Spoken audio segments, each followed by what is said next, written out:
복되고 귀한 날 예배로 결단한 여러분의 마음속에 복음의 큰 역사와 성령의 은총이 함께 하시길 축복합니다. 말씀의 제목 같이 나눕니다. 믿음의 시선을 회복하라. 믿음의 시선을 회복하라. 아멘. 아멘. 오늘도 함께한 주님의 풍성함이 여러분 삶 속에 역사와 증거가 되시길 축복합니다. 옆에 계시면 인사합니다. 기도로 승리합시다. 시작. 기도로 승리합시다. 아멘. 여러분 기도해 주신 덕분에 한 주간 우리 선교회 임원 수련회를 잘 다녀왔습니다. 여러 목사님들과 선교보고와 함께 또 사역에 대한 이야기들도 많이 나눴고요. 또 건강한 사역을 위한 재충전의 시간들이 되었습니다. 시간이 될 때 자세한 이야기들은 또 추후에 나누기로 하고요. 베트남을 이렇게 좀 보니까요, 이제 우리나라의 영향을 좀 상당히 많이 받았구나라는 것을 봅니다. 곳곳에 한글로 표기한 곳도 많고요. 우리가 신짜오 안 그래도 그분들이 안녕하세요 이렇게 이제는 인사도 하고 이렇게 웬만한 대화는 이제 다 알아듣더라고요. 그래서 우리나라 위상도 이제는 많이 좋아졌구나라는 것을 이렇게 보게 됩니다. 음식도 우리나라 입에 얼마나 잘 맞게 해줬는지 참 이렇게 많이 바뀐 좀 모습들을 보게 되는데, 우리 더 하나님 나라 안에서 복음의 진보를 위해서 또 열정을 가지고 쓰임받는 은혜가 있길 축복합니다. 오늘 저는 여러분들과 같이 오늘 기도를 통해서 우리가 어떤 믿음의 시선을 가지고 신앙해야 좋은가, 오늘 그런 관점에서 여러분과 같이 은혜를 나누고자 합니다. 이 세상을 살다 보면 누구나 평탄하고 순탄한 길만 있는 거 아닙니다. 때로는 인생의 위기도 다가올 때도 있고 먹구름이 낄 때도 있고 비바람이 칠 때도 있는 것이 우리의 삶입니다. 잘 준비하고 계획한 일이 순조롭게 잘 진행되면 얼마나 좋겠어요. 근데 길이 중간에 막히거나 때로는 막다른 길에 다다른 것처럼 절망스러울 때도 있다는 이야기입니다. 이렇게 해봐서 안 되는 거 저렇게 해봤더니 저쪽도 막혀버리면 정말 우리가 진퇴양난이라고 정말 낙심에 빠질 때가 있다는 이야기죠. 그때 우리 입에서 나오는 말이 뭡니까? 하나님, 도대체 어쩌자고 저에게 이런 일이 자꾸 일어납니까? 하고 우리가 낙심할 때가 있습니다. 우리가 지금 다윗을 보면 다윗의 삶이 완전히 진퇴양난이에요. 이러지도 못하고 저러지도 못하고 사울이 얼마나 자기를 죽이려고 했는지, 지금 이 30장 이야기는 블레셋 땅에 넘어갔을 때 일어났던 일이에요. 고국을 떠나서 또 자기를 따르는 400이 넘는 사람들과 함께 고향을 떠났고 지금 국경을 넘어서 블레셋 진영에서 잠시 그곳에서 살게 되는 상황이 발생합니다. 가드왕 아기스가 한 성읍을 내줬어요. 시글락이라고 한 곳에 너희들이 머물러 살라 하고 이렇게 터도 내주었어요. 어떻게 보면 참 보호해주는 또 하나의 안식할 수 있는 곳이기 때문에 감사한 얘기도 합니다. 그런데 다윗이 블레셋 땅으로 넘어왔다는 것은 이제 블레셋과 한편이 됐다는 뜻이에요. 근데 문제가 생깁니다. 이스라엘과 블레셋과의 전쟁이 지금 벌어지는 겁니다. 큰 싸움이 벌어졌으니 이 다윗 입장에서는 상당히 곤란합니다. 지금 왜냐하면 블레셋 편에 섰잖아요. 그런데 싸움이 벌어지면 누구 편에 서서 싸워야 돼요? 여러분이 다윗이라면 생각해봐요. 누구 편에 싸워야 돼? 땅도 내줬는데 그래도 이스라엘 그럴 수가 없잖아요. 지금 오히려 자기 생명과 함께한 사람들을 보호해주고 먹을 것, 살 것 다 내주었으니 이제 블레셋 편에 서서 싸워야 되는 상황이 온 겁니다. 그래서 다윗이 아기스 왕에게 이야기한 거예요. 우리도 같이 싸우겠습니다 해서 그 400명을 데리고 간 겁니다. 전쟁터에 가겠다고 왔더니 아기스가 얼마나 천군만마를 얻은 것처럼 힘이 났겠어요. 그래, 우리 같이 가서 저 이스라엘을 쓸어버립시다 하고 이렇게 지금 이야기가 된 상황인데 문제가 생깁니다. 그 옆에 있던 방백들이, 다른 군 부하들이 이제 그것에서 제동을 걸기 시작하죠. 왕이시여, 안 됩니다. 이건 문제가 심각합니다. 왜 그러냐고, 가서 싸우면 우리가 군대가 더 강하지 않느냐 하고 했더니 저 다윗이 어떤 자인지 아시지 않습니까? 저 이스라엘 땅에서 우리의 영웅이요 장수였던 골리앗을 쳐서 쓰러뜨린 자가 바로 저 자입니다. 아니, 저 다윗을 가만히 보니까 가끔 침도 질질 흘리고 벽도 긁고 앉았는 거 보니까 그때만 못한 것 같은데 그래도 그냥 우리랑 같이 하면은 그래도 힘이 날 거 아니요 하고 이야기를 했더니 이야기하는 거예요. 절대로 그럴 수 없습니다. 혹시라도 우리와 한편인 척하고 가서 싸우다가 뒤에서 우리를 양쪽에서 공격해버리면 우리는 크게 낭패를 당할 것입니다. 그러니 이번 전투에서 다윗과 함께한 자들은 모두 빼놓으시는 게 좋겠습니다 하고 이렇게 그걸 막아버렸어요. 이렇게 했으면 다윗 입장에서는 사실 감사한 일 아니겠어요? 근데 다윗이 거기다 대고 왜 나를 같이 못 싸우게 하냐고 오히려 막 언성을 높이고 더 크게 그걸 가지고 굉장히 낙심한 그런 모습을 보여줍니다. 문제가 여기서 끝나면 다행이게요. 그 다음에 더 큰 일이 벌어집니다. 그건 바로 오늘 본문에 나타난 30장 사건이에요. 다윗이 모든 남자들을 데리고 싸울 만한 자들을 데리고 그 전쟁터로 나간 사이에 지금 이 시글락에 큰 문제가 생깁니다. 전쟁이 벌어진 곳은 아벡이라고 하는 곳인데, 아벡이라는 곳에서 지금 모여지는 이 거리가 약 3일 거리예요. 그 거리에 가서 지금 싸우려고 가 있는 터의 성읍에는 싸울 만한 남자와 장정들이 없어요. 그때를 틈타서 누가 쳐들어왔냐면 남쪽에 있는 아말렉이 시글락 성을 쳐들어와서 성에 불을 지르고 모든 사람들을 사로잡아가고 약탈해가는 일이 벌어집니다. 머리로만 그리면 이게 도대체 어디쯤 되는가 잘 모를 것 같아서 지도를 좀 가져왔어요. 지도 한번 보시기 바랍니다. 거기 동그라미 쳐놓은 곳이 시글락이고, 거기 빨간 선으로 저 위에서 아래까지 그어놓은 것이 다윗이 올라갔다 내려온 여정입니다. 그리고 점선으로 아래로 표시된 것이 시글락에서 아멜렉으로 이제 나중에 그들이 약탈해 간 것을 다윗이 쫓아가서 다시 찾아오는 이야기의 스토리에 뼈대를 이루고 있는 골자가 되는데, 오늘 말씀의 가장 핵심적인 부분은 다윗에게 지금 위기가 왔다는 거예요. 자기를 믿고 따르는 모든 사람들의 가족과 재산과 모든 걸 지금 빼앗기는 상황이 벌어졌으니, 함께했던 그 400명의 군사들이, 다윗과 함께했던 이 용사들이 마음이 어떻을까, 그리고 다윗 입장에서는 또 얼마나 심각했을까 하는 상황을 보세요. 지금 적진에 와서 지금 사는 것도 참 힘든 일인데, 지금 자신의 위치에서 함께했던 사람들마저도 전혀 엉뚱했던, 사울이 데리고 간 것도 아니고 아말렉이라고 하는 제 또 하나의 이방 나라가 다 끌고 간 상황이 놓이게 되자 다윗은 정말 이러지도 못하고 저러지도 못하는 가장 절망스러운 상황에 놓였다는 것입니다. 상황이 얼마나 낙심이 됐으면 슬퍼했다고 본문에 기록이 되어 있고, 다윗과 함께한 사람들은요, 심지어 오늘 말씀해 보면 울 기록도 없을 정도로 울었어요. 그리고 나서 이 모든 게 저 다윗 때문이야 하고 손에 돌을 드는 일까지 벌어집니다. 시글락이라고 하는 이 장소가 평안과 안식의 장소가 아니라 이제는 분노와 슬픔의 장소로 바뀌어버리는 이런 상황이 벌어진 것을 보게 됩니다. 마치 우리 인생길에 여러분이 뭔가를 계획하고 준비해 나갔는데 난데없이 일이 뻥 터져가지고 전체가 허물어질 만한 시글락 성과 같은 이런 상황이 혹시 우리에게는 없었을까 한번 생각해 보시기 바랍니다.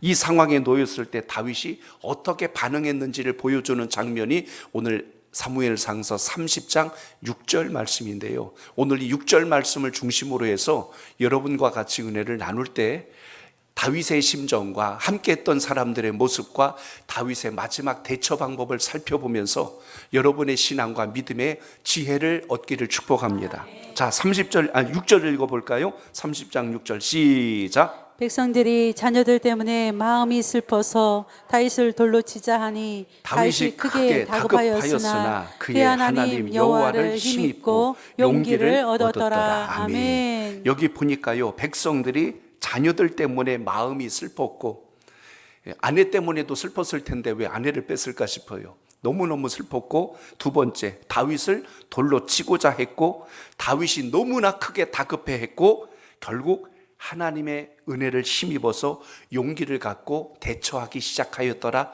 이게 오늘 말씀의 가장 뼈대가 되는 말씀인데, 오늘 여기서 보면 다윗이 크게 다급하였다라고 표현되어 있습니다. 다급하다는 말이 히브리 원문에 보니까 일이 여기서도 막히고 저기도 막혀서 열리지 않는 상황에서 이러지도 못하고 저러지도 못하는 상황, 그걸 오늘 본문에서는 다급이란 단어를 사용했습니다. 이제 내가 어떻게 하면 좋지? 내가 어떤 방법을 써야 되지? 하는 이 절박한 상황에 놓인 다윗의 심정을 잘 들여다보면서 우리가 발견해야 될 기도의 영적 줄기가 여러분 속에 있기를 바랍니다. 한 사람의 인격이나 품격은 그 사람이 위기를 만나보면 안다는 거예요. 평안할 때는 다 인격자 같고 다 대범한 사람 같고 다 큰 사람 같은데, 어려움을 당하고 나면 그때 대처하는 방법을 보면 그 사람의 모습과 그릇을 우리가 알 수가 있다는 것입니다. 다윗도 역시 어려움을 만났을 때는 다급했다라는 것처럼 어찌할 수 없는 상황이 왔다는 이야기예요.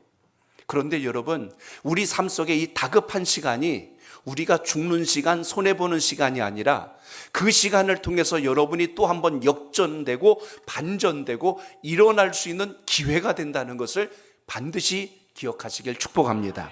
오늘 그 말씀을 드리려고 하는 거예요. 그러한 시간이 없었다면, 그러한 다급한 시간이 없었다면 오늘 여러분이 이 자리에 이렇게 지금 계실 수가 없어요. 다급함은 여러분을 강하게 만드는 것이지 여러분의 인생을 무너뜨리는 게 결코 아니라는 것을 꼭 기억하시길 바랍니다. 그래서 세상은 환난을 만나면 불행하다고 하고 어려움을 만나면 저 사람 인생 참 운이 없구나 이렇게 말합니다. 그러나 믿음의 사람에게 고난이 오고 시련이 오고 역경이 올 때는 하나님이 그만한 이유가 있고 뜻이 있어서 여러분을 강하게 세우신 후에 더 크게 쓰시려고 하는 하나님의 의도가 숨어 있다는 것을 반드시 기억하시길 바랍니다. 그 시간을 잘 버티고 이겨냈기 때문에 여러분이 여기까지 오신 거지, 그때 쓰러지고 자빠지고 깨지고 도망쳤으면 여기까지 여러분이 못 오셨어요.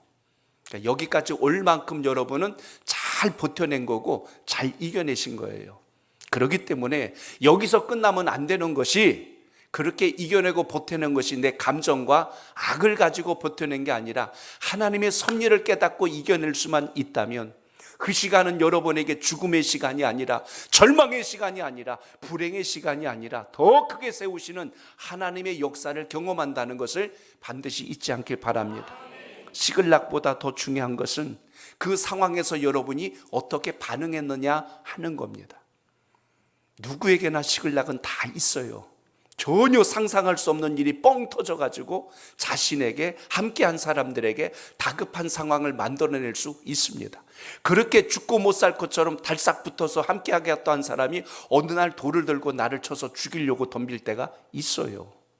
그렇기 때문에 오늘 본문을 보면 모든 것이 끝이 나고 절망스러운 상황 속에서 다윗이 다시 어떻게 회복되는 놀라운 과정을 겪었는가를 잘 살펴서 다윗이 뭘 잘못했고 뭘 잘했나, 이걸 여러분이 분별할 수 있는 은혜가 있기를 바랍니다. 다시 말씀드리면 어떤 절망스러운 상황 속에서도 믿음의 시선을 놓치지 않으면 그 사람은 결코 쓰러지지 않는다는 걸 여러분 잊지 않길 바랍니다. 아이고, 일 잘못됐으니 나 이제 끝났어, 모든 거 다 소용없어 하고 그냥 두 손 두 발 다 내팽겨 쳐버리고 쓰러져 버리면 더 이상 방법이 없고 길이 없어요. 그런데 하나님의 방법과 역사 속엔 반드시 섭리라고 하는 게 있어요.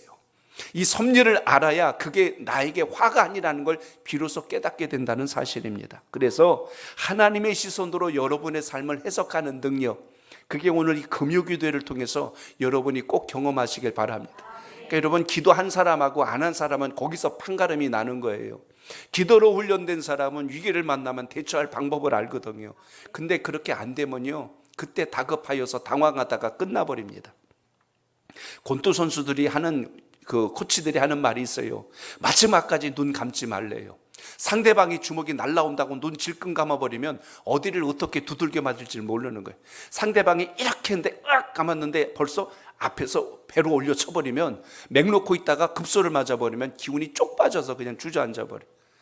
그 격투기 하는 선수들이 있죠. 제일 많이 치는 데가 이 장단지, 허벅지 칩니다. 균형을 잃게 만들어요. 거기를 맞으면 하체에 힘을 잃어서 쓰러져 버려요.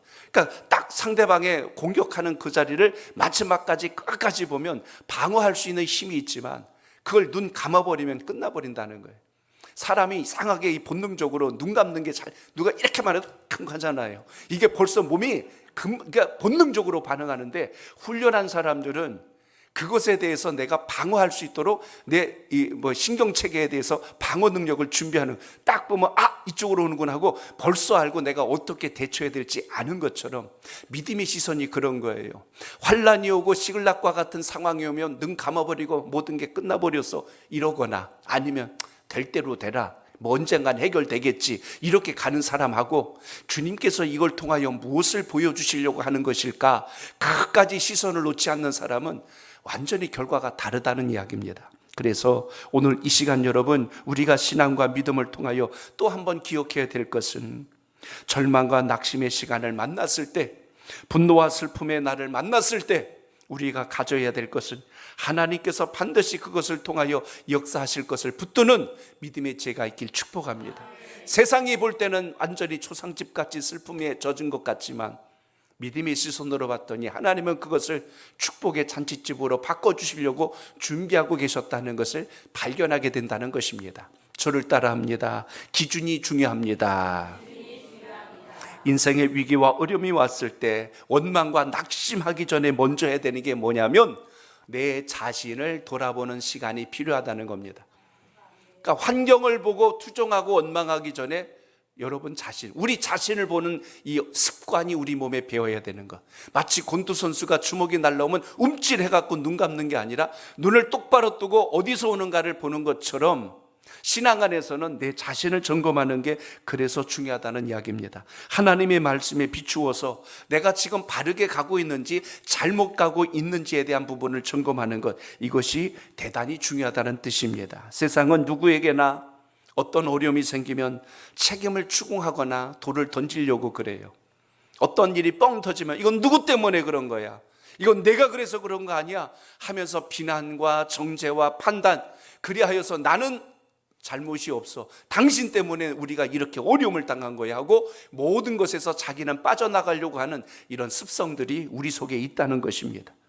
우리는 판가름만 내리려고 그래요. 옳고 그름에 대해서만 결론 내리고 나는 책임 없다는 것으로 마치 면죄부만 얻으면 해결될 것으로 생각합니다. 그런데 믿음의 사람들은요, 그걸 통해서 하나님이 우리에게 뭘 깨닫게 하시려는가, 이걸 보는 눈을 갖기 때문에 벌써 수준이 다르다는 이야기지요.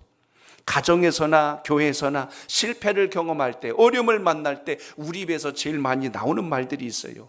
내가 그럴 줄 알았다니까 하는 말입니다. 뭐 잘못되면 그래, 거봐 내가 그럴 줄 알았다니까. 그럴 줄 알았으면 진작에 맡기나로 하지, 왜 일 터지고 나면 꼭 그런 소리 한단 말이에요. 내가 그러지 말라고 그랬지. 그럼 그때 말이지 왜 일 터지고 나서 지금 또 그런 말 하냔 말이에요. 다 그런 말들의 의미가 뒤에 깔려 있는 것이 뭐예요? 나는 그렇게 생각 안 했는데 너가 그렇게 생각하기 때문에 일이 이렇게 된 거야 하고 나는 거기에 책임이 없다는 걸 핑계 변명하고 자기를 방어하는 것입니다. 그리고 이것도 안 통하면 마지막에 그러지, 이게 다 너 때문에 그렇다니까 하고 이렇게 하고 자기는 도망가 버려요. 그 속에 뭐가 있죠? 분노가 있어요. 혈기, 미움, 그리고 원망, 그리고 낙심한 마음들이 뒤에 엉켜가지고 그게 한꺼번에 폭발해 버립니다. 오늘 본문에 보면 누구죠? 다윗과 함께 했던 사람들. 그들은 목숨 걸고 다윗 곁에 붙었던 사람이에요. 사울이 싫어서, 그 땅에서는 도저히 살 길이 없어서 다윗 편에 붙었던 사람 아닙니까? 그런데 오늘 6절에 뭐라고 그랬어요? 백성들이, 따르던 사람들이 자녀들 때문에 마음이 슬퍼서 다윗을 돌로 치자 하니라고 오늘 기록된 것을 보게 됩니다. 다윗을 따랐던 사람들이 누군지 사무엘상서 22장 2절에 보면 나와요. 자, 그들의 출신 배경을 소개한 겁니다. 읽어보세요. 시작. 환난당한 모든 자와 빚진 모든 자와 마음이 원통한 자가 다 그에게로 모였고 그는 그들의 우두머리가 되었는데 그와 함께한 자가 400명 가량이었더라. 아멘. 환난당한 자, 빚진 자, 마음이 원통한 자, 요즘으로 말하면 도저히 살 길이 없는, 예를 든다면 신용불량, 아니면 과거에 전과가 큰 사람들, 아니면 사울이 막 찾아서 감옥에 가두려고 하는 지명 수배자 같은 사람들, 그들이 하나같이 그 땅엔 살 수 없으니까 다윗에게 붙어가지고 블레셋 땅까지 쫓아온 거예요. 다윗과 함께하면 우리는 산다, 그 믿음 하나 가지고 지금 달려왔는데요, 지금 문제는 사울이 통치하고 있던 이스라엘 땅에서는 살 수 없지만 다윗과 같이 왔더니 야, 여기서는 땅도 주네, 여기선 같이 살 집도 생겼네, 우리 처자식들 여기서 살면 좋겠네, 처음에는 이렇게 생각을 했다는 이야기입니다. 그렇게 누렸던 은혜가 이제는 어디 갔어요? 온데간데 없어졌어요. 위기를 만나고 환난을 만나니까 그들은 즉시 불평으로 바뀌어버립니다. 꼭 이 모습이 뭐와 같으냐면 출애굽기에 보면 이스라엘 백성들이 애굽 나올 때랑 똑같아요. 그때 나올 때 애굽에 열장이 내렸어요. 사실 여러분, 바로 왕이 200만 명이 넘는 그 이스라엘 백성들, 당시로 말하면 인구가 경제력입니다. 군사력이거든요. 그들을 송두리째 내준다는 건 있을 수도 없는 일이고, 민족으로서는 죽는 일이기 때문에 꿈쩍도 할 수 없죠. 하나님은 그래서 열재앙을 내려갔고 결국 하나님 백성들을 내보내셨고, 그들이 광야를 지날 때 더위도 추위도 피할 수 있도록 구름기둥 불기둥으로 마실 물 없다고 하니까 반석에서 물을 내주셨고, 하늘에서 매일같이 만나를 공급해 주셨고, 그들의 신이 닳지 않도록 역사하신 것이 하나님의 섭리인데, 조금만 힘들면 그들의 입에서 튀어나오는 말이 그때가 좋았는데, 애굽이 좋았는데, 자꾸 애굽을 그리워하고 저 모세를 죽이고 지도자를 다시 세워서 우리가 애굽으로 가는 게 좋을 텐데, 이런 쓸데없는 소리들을 자꾸 쏟아내니까 민심이 흉흉해지고 결국은 하나님을 바라보지 못하는 일이 생겼다는 것입니다. 광야의 길은 하나님 백성들을 강하게 훈련시키기 위한 하나님의 섭리였지, 주님의 백성들을 고생시키려고 끌고 나온 일이 결코 아니었다는 뜻입니다.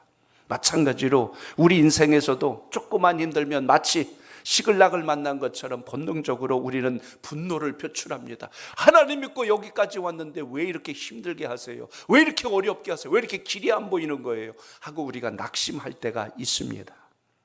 30장을 잘 보시면 놀라운 하나님의 섭리를 여러분이 보시게 될 겁니다. 그 중에 가장 첫 번째가 있다면, 이들이 다 지금 아벡에 가서 전쟁터로 나간 사이에 3일길이나 떨어진 곳에 나갔을 때 여기 지금 아말렉이 쳐들어왔어요. 여러분, 대부분 전쟁이 나서 쳐들어오면 어떤 일이 벌어진지 아시죠? 눈에 뵈이는 사람들은 다 죽여버립니다. 특히 노약자, 여자들은 다 인질로 끌어가 버리고 애들 다 죽여버립니다. 후환을 없게 하려고 흔적을 안 남기고 죽여버려요. 근데 오늘 2절을 보세요. 오늘 본문 2절에 보면 거기 뭐라고 표현되어 있냐면, 거기에 있는 젊거나 늙은 여자들 한 사람도 죽이지 아니하고 다 사로잡아 끌고 자기 길로 갔더라. 인질을 끌고 가면요, 뒤에서 쳐들어오면 금방 잡힙니다. 근데 안 죽이고 갔다는 의미를 여러분 잘 깊이 생각해 보세요. 누가 하신 일 같아요? 하나님께서. 포로되게 하신 것도 하나님의 섭리예요. 아니, 포로로 끌려갔는데 그게 무슨 하나님의 은혜요 섭리입니까? 더 깊이 들어가면 다윗이 지금 잘못하고 있거든요. 잘못하고 있어요. 아무리 힘들고 어려워도 국경을 넘어가면 안 돼요. 다윗은 장차 어디의 왕이 될 사람이에요? 이스라엘의 왕이 될 사람이에요. 근데 왕이 이 땅 저 땅 도망 다녔다가 나중에 짠 나타나서 내가 왕이다. 그게 왕이 될 수 있을까요? 자, 이 가드 왕 아기스가 다윗과 함께 전쟁터에 나가서 싸우려고 했는데 방백들이 저 다윗은 안 됩니다. 저 자는 우리 장수를 죽인 자입니다. 말렸어요. 다윗 입장에서는 굉장히 자존심 상하는 일이지만, 자존심 상하는 일이에요? 감사한 일이에요? 감사한 일이에요. 만약 같이 나갔다면 다윗도 누굴 죽여야 돼요? 이스라엘 동족을 죽여야 돼요. 그러면 그 땅에 왕이 될 수 있어요? 없어요? 없어요. 하나님은 방백들을 움직여서 다윗 칼에 피를 묻히지 않게 하시려고 막아내신 걸 보게 됩니다. 근데 다윗이 그걸 몰라요. 그걸 못 알아먹어요. 사람이 사인을 딱 하나님이 주셨는데 못 알아채면 그보다 조금 더 센 걸로 하나님이 사인을 주셔요. 그걸 못 알아채면 더 큰 걸로 사인을 주셔요. 그럼 그때서 이제 그때서야 소리가 나와죠. 다윗이 지금 눈치를 못 채고 있어요. 왜 방백들이 자기를 막았는지, 그리고 지금 왜 자기 성읍에 있는 처자식들이 끌려갔는지 모르고 있어요. 운이 없어서 그런 게 아니라 지금 하나님께서 누구를 붙들고 계세요? 다윗을 세우시려고 이렇게 하시는 과정 속에 있다는 것을 기억하시길 바랍니다. 시글락은 원망의 대상을 찾는 것이 아니라 내 자신을 돌아보는 자리예요. 다윗이 자기를 돌아보지를 않고 원망하고 불평하고 그냥 다급하여서 이를 어찌하면 좋을까 우왕좌왕하고 있으니 하나님께서 깨닫도록 지금 섭리하고 계신 것을 봅니다. 자, 저를 따라합니다. 하나님 앞에 서는 자가 됩시다. 서는 자가 됩시다. 아멘. 아기스 왕 앞에 서 있다고 멋진 영웅이 아니라 하나님 앞에 서 있는 사람이 제일 멋진 사람이에요. 기도하지 않아도 난 신앙생활 잘합니다 하는 사람이 멋진 사람이 아니고, 순탄하고 평안할 때도 주님께 매달리고 금요기도 하시고, 할 수만 있다면 새벽을 깨워 기도하시고, 할 수만 있다면 말씀대로 살려고 몸부림치는 사람, 그 사람이 영웅입니다. 여러분의 신앙 속에 그 주님을 만나시길 바랍니다. 오늘 하루도 일과 진행하면서 얼마나 몸이 피곤하실 거 아니에요. 근데도 이 저녁 시간에 또 나와서 기도하고 주님께 매달리는 것은 졸며 자더라도 주님 앞에 엎드리는 인생을 하나님께서 말씀으로 세우신다는 것을 잊지 않길 바랍니다. 그래서 6절에 보면 다윗이 다급하여지니까 이제는 누굴 찾게 됐어요? 하나님을 찾는 역사가 일어납니다. 그래서 6절의 후반절에 보면 그의 하나님 여호와를 힘입고 용기를 얻었더라 라고 그랬어요. 그때는 자기를 따르는 400명이 든든한 힘이었고 블레셋 땅에 시글락이라는 성읍이 생겼으니 나도 군주가 되었으니 라고 목에다 힘 줬을진 모르겠지만 함께 했던 사람들이 돌을 들자 그때서야 내 인생에 뭐가 지금 잘못돼 가고 있구나를 깨닫고 누구 앞에요? 여호와를 힘입고라고 힘입는다는 건 이제는 하나님을 바라보고 하나님을 의지하기 시작을 했어요. 블레셋 땅에 넘어오지 말았어야 되는데, 바보처럼 지금 질질 흘리면서 목숨 구걸하지 말았어야 되는데, 이스라엘을 치는 곳에 나도 함께 한몫하겠다고 칼을 뽑지 말았어야 되는데, 다윗이 이런 모든 과정들 속에서 자신의 인생에 큰 오점들이 쌓여가고 있었을 그때에 하나님께서 더 이상 그것이 쌓이지 않도록 제동을 걸기 시작하셨습니다. 크게 다급하였지만 오늘 그가 그래도 하나님 앞에 돌아올 수 있었다는 것이 은혜라는 것은 다윗으로 하여금 다시 이스라엘의 훌륭한 왕으로 세우시기 위한 하나님의 그 깊은 사랑의 의미가 오늘 말씀 속에 있음을 주목하시길 바랍니다. 그렇기 때문에 성경은요, 우리가 거룩한 하나님의 백성이라면 우리가 잘못한 일이 드러났을 때 분노와 혈기로 대처함이 아니라 우리 자신이 어떤 자인가를 다시 하나님 앞에 점검하고 돌아봐서 믿음의 자리로 돌아오면 이전보다 비교할 수 없는 더 크고 놀라운 인생으로 우리를 거듭나게 하심을 기억하시길 축복합니다. 자, 갈라디아서 6장 1절을 봅니다. 거기 이렇게 말씀해요. 갈라디아서 6장 1절 시작. 형제들아, 사람이 만일 무슨 범죄한 일이 드러나거든 신령한 너희는 온유한 심령으로 그러한 자를 바로잡고 너 자신을 살펴보아 너로 시험을 받을까 두려워하라. 아멘. 우리 안에 어떤 범죄한 일이 드러났을 때 하나님 앞에 그 모든 것을 다시 바로잡기 위하여 내 자신을 돌아보고 우리도 시험에 넘어지지 않아야 되겠구나라고 분별을 얻을 수 있는 사람, 이게 성령님께서 주시는 음성을 듣는 주의 사람임을 잊지 않길 바랍니다. 다윗이 크게 다급하여 칼을 뽑지 않고 하나님 앞에 엎드린 게 그래도 잘한 거예요.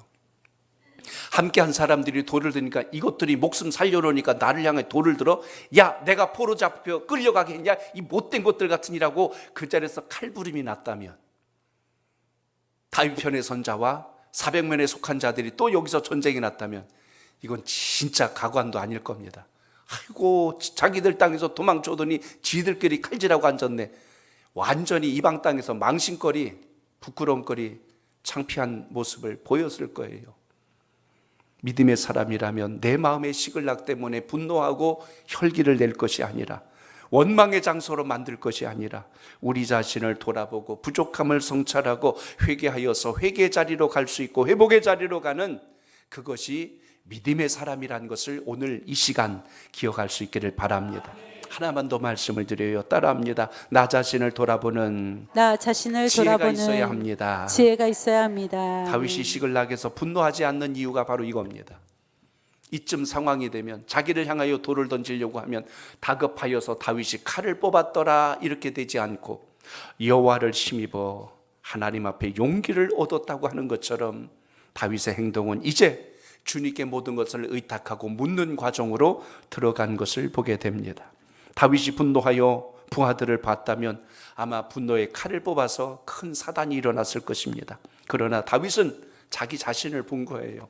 하나님, 이게 다 내 탓입니다. 내가 하나님 뜻대로 순종하지 않고 이 국경을 넘어서 블레셋 땅까지 온 것이 문제였고, 그리고 오늘 시글락에 이 불이 다 일어나고 모든 처자들이 끌려간 것이 다 이 종의 부덕함 때문입니다 하고 그 자리에 엎드렸을 때 하나님께서 이 모든 것을 회복하는 놀라운 역사가 시작됨을 잊지 않길 바랍니다. 오늘 가장 큰 심각한 문제가 뭐예요? 자리를 비운 거예요. 아무리 전쟁이 일어나도 시글락성을 지킬 사람들을 남겨놨어야 되는데 사무엘상서 29장 1절에 보면 다윗과 함께한 사람들의 모습이 이렇게 기록되어 있습니다.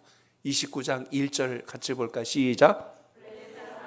그들의 모든 군대를 아벡에 모았고 이스라엘 사람들은 이스라엘에 있는 셈 곁에 진쳤더라. 아멘. 결국 지금 이 말씀이 무엇이냐면 하나님 편에 서야 할 사람들이 블레셋 편에 나가서 전쟁터로 다 갔다는 뜻입니다. 하나님 편에 서야 할 사람들이 블레셋 편에 서서 함께 싸우겠다고 앉아있는 이 모습이 마치 우리가 세상을 살아가는 모습과 너무나 유사하지 않아요? 입으로는 예배 잘 드리고 하나님의 사람이라고 말하는데 세상에 나가면 사는 방법은 세상 방법대로 살아요. 블레셋 편에 서서 싸워요. 하나님의 영광을 위해서 사는 게 아니라 내 명예를 위해서, 내 욕심을 위해서, 내 탐심을 위해서, 나의 자랑을 위해서. 복음은 하나의 껍데기요 형식이고 삶의 모습은 오늘 다윗처럼 오늘 블레셋 진영의 편이 되어서 함께 싸우고 있다면 있어야 할 자리에 있지 않는 다윗으로 인하여 지금 큰 위기가 도래된 것을 보게 됩니다. 다윗이 생명의 위협을 받을 때마다 고백한 게 있어요. 사울 왕이 나를 죽이려고 하는데 주님 저 어떻게 하면 좋아요? 다윗이 고백했던 겁니다. 상황이 지금 급박합니다. 어떻게 처리해야 될지 저 잘 모르겠습니다. 형편이 열악한데 이 상황에서 저보고 어찌하란 말입니까? 다윗이 틀린 말한 건 아닙니다. 그런데 그렇게 대답한다고 해서 다윗의 문제가 해결되는 것이 아니라 오늘 이 모든 것 속에서 분별해야 되는 것은 다윗이 지금 어떻게 했어요? 여호와를 힘입어. 따라합니다. 여호와를 힘입어. 오늘 기도하실 때 하나님을 힘입어 기도하시길 바랍니다.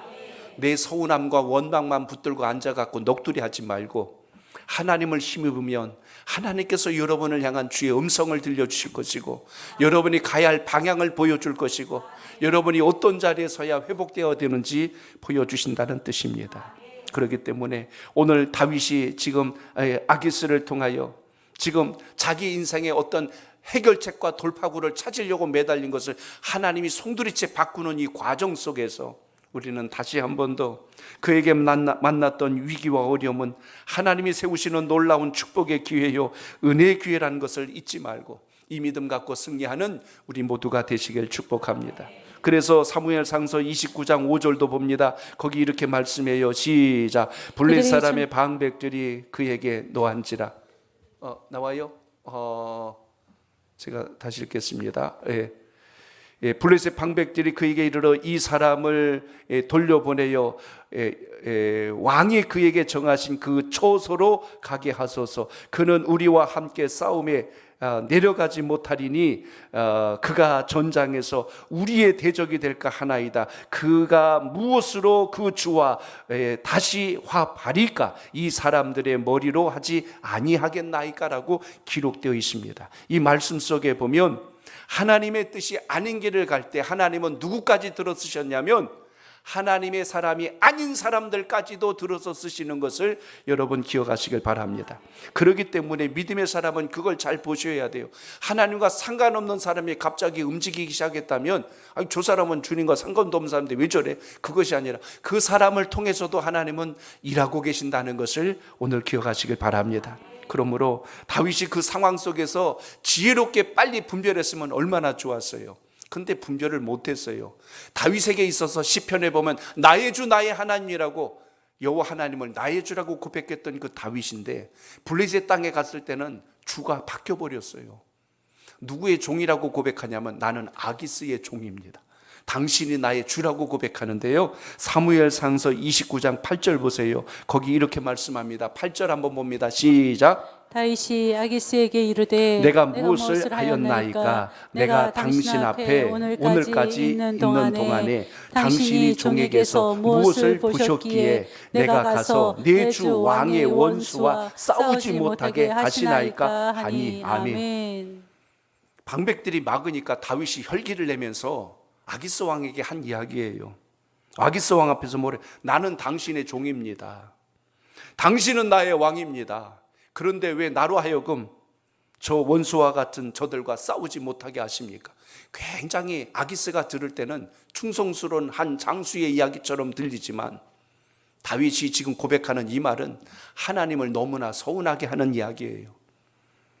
나의 주 나의 하나님이라고 고백했던 그때는 어디 가버리고 지금 자기 신세가 이제 좀 안전하고 편안하다고 아기스를 나의 주라고 이야기하고 나는 당신의 종이라고 말하는 이 모습을 보면 우리의 마음이 어쩌면 이렇게 양면성을 가지고 이랬다 저랬다 잘 뒤집어지는지, 다윗이 이렇게 정신을 차리지 못하여서 하나님께서 플랜 B를 적용하신 게 시글락 사건입니다. 오늘 우리 인생 속에 하나님께서 주시는 믿음의 지혜가 다시 회복되는 은혜가 있기를 축복합니다. 귀한 시간 오늘 기도하러 나오셨어요. 기도를 통해서 주님을 깊이 만나시고, 하나님께서 여러분 삶 속에 때로는 힘겹고 어려운 시글락과 같은 장소로 이끄셨을지라도 결코 그것이 여러분이 망하고 쓰러지는 자리가 아니라 우리를 다시 깨우고 일으키시는 하나님의 놀라운 섭리가 시작된다는 사실을 잊지 마시고 그 믿음 가지고 승리하는 기도가 여러분 속에 있기를 축복합니다. 그러므로 오늘 말씀을 지나면 이제 다윗의 변화된 고백을 만나게 됩니다. 자, 30장입니다. 사무엘상서 30장 7절로 8절 우리 끝으로 한 번 더 읽습니다. 시작. 다윗이 아히멜렉의 아들 제사장 제사장 아비아달에게 이르되 원하건대 에봇을 내게로 가져오라. 아비아달이 에봇을 다윗에게로 가져가매 다윗이 여호와께 묻자와 이르되 내가 이 군대를 추격하면 따라잡겠나이까 하니 여호와께서 그에게 대답하시되 그를 쫓아가라. 내가 반드시 따라잡고 도로 찾으리라. 아멘. 하나님께서 우리의 삶 속에 때론 거절하실 때가 있어요. 그건 우리를 버리신 것이 아니라 우리를 또 한 번 지키시려는 하나님의 또 다른 섭리가 있다는 것을 기억하시길 바랍니다. 깨닫지 못할 때 하나님은 선지자를 보내주시고 책망도 하십니다. 그래도 듣지 않으면 하나님은 특단의 조치를 취합니다. 시글락처럼 이런 큰 충격을 주셔서 우리가 다시 주님을 바라보게 하시는데요. 30장 오늘 8절에 보니까 다윗이 여호와께 묻자와 이르되 라고 나옵니다. 이전에 없던 다윗의 표현이 등장했어요. 블레셋의 왕 아기스를 따랐던 다윗이 이제는 여호와께 묻는 모습으로 달라졌어요. 오늘 이 귀한 저녁 여호와께 묻는 기도가 있길 바랍니다. 여호와를 힘입기를 축복합니다. 그게 우리가 살 길이에요. 그것이 여러분이 형통할 길입니다. 이거 빼놓고 자꾸 세상 편에 서서 엉뚱한 곳에 가가지고 자리 잡고 앉아서 나 편하다, 그거 완전히 어리석고 무지한 자의 자기 착각입니다. 하나님께서 주신 길로 가세요. 주님께서 말씀하신 길로 가세요. 그게 살 길입니다. 길도 여러분 가야 할 길이 있고 가지 말아야 할 길이 있어요. 중앙선을 그어놨잖아요. 고속도로도 보면 한쪽으로 내려가는 길이 있고 올라가는 길이 있어요. 어떤 사람이 고속도로를 달려가는데 라디오에서 교통방송이 나왔어요. 지금 고속도로에 역주행하는 차량이 한 대 있으니 조심하십시오, 안전운행하십시오 하고 경고방송이 나왔어요. 근데 운전하면서 갸우뚱거리면서 이야기하더래요. 한 대라고? 아유, 수백 대가 지나가고 있구만 하고 이야기하더래요. 자기가 뭘 잘못하고 있는지 모르면 주변이 다 잘못됐다고 그래요. 오늘 다시 귀한 금요기도의 시간에 주님을 만나는 은혜가 있길 바랍니다. 세상 살면서 내 판단, 내 경험, 내 감정에만 맞는 것이 옳은 게 아니라 주님께서 우리에게 원하시는 게 뭘까? 그랬을 때 우리가 비로소 우리 삶의 놀라운 변화가 시작된다는 걸 잊지 않길 바랍니다. 그럼 우리가 입술의 고백이 달라져요. 하나님 왜 이러십니까가 아니라 그때 왜 내가 그랬을까? 그때 왜 제가 그랬을까요? 이렇게 고백이 달라집니다. 그때 왜 내가 혈기를 냈지요? 그때 왜 내가 분노를 했을까요? 하고 이렇게 다시 하나님 앞에 원망이 바뀌어 믿음의 고백으로 변화되는 것을 만나게 됩니다. 오늘 이 귀한 시간 여러분을 살리고 일으키는 회복의 장소, 오늘 이 금요기도회를 통하여 가장 먼저 여러분의 심령이 살아나고 깨어나는 역사가 있기를 주의 이름으로 축복합니다. 주님을 깊이 사랑하시면, 주님을 깊이 만나시면 하나님이 하시는 일이 보입니다. 주님 그래서 그러셨군요. 주님의 백성들이 망하는 길을 가는 게 아니라 살 길을 보여주신 주님 의지하여서 오늘도 승리하는 여러분 되시기를 주의 이름으로 축복합니다.